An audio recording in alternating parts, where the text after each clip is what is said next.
2026 சட்டமன்ற தேர்தலில் சீமான் விஜய் வந்து ஒரு மெயின் ரோல் பிளே பண்ணுவாங்க அப்படிங்கிற மாதிரி ஒரு பார்க்கப்படுது. 2 பேரோட பங்கு எப்படி இருக்கும்னு நினைக்கிறீங்க? இந்த யூடியூப் வந்ததுலேருந்து இருக்கிறவெல்லாம் கருத்து சொல்ல ஆரம்பிச்சிட்டான். யூடியூப்ல காமெண்ட் அடிக்கிறான்ல, அவன் வரையிலும் கருத்து சொல்றான். அதனால அவனுக்கு முக்கியத்துவம், இவனுக்கு முக்கியம் 8% ஓட்டு என்ன கதி ஆணிச்சோ, விஜய் சாப்பிட்டது எவ்வளவு, இனிமேல் சீமானுக்கு வரப்போறது எவ்வளவு என்பது ஒரு பக்கம் இருக்கட்டும். என்ன விஜய் என்ன நிலைக்கு வருகிறார் என்பதும் ஒரு பக்கம் இருக்கட்டும். எந்தெந்த வாக்குகள் விழும் என்று தெரிகிறது. அது ஒன்றும் இல்லாமல் போகாது.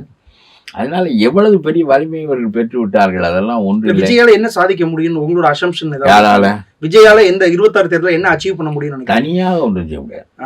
தனியாக ஒன்றும் செய்ய முடியாது. ஏன்னா அவரு சீமானை விட சீமானையும் கொஞ்சம் சாப்பிட்டுருவாரு, சாப்பிட்டு கூப்பிட்டு நிற்பாரு ஒரு சினிமா நடிகர் என்கின்ற முறையில்.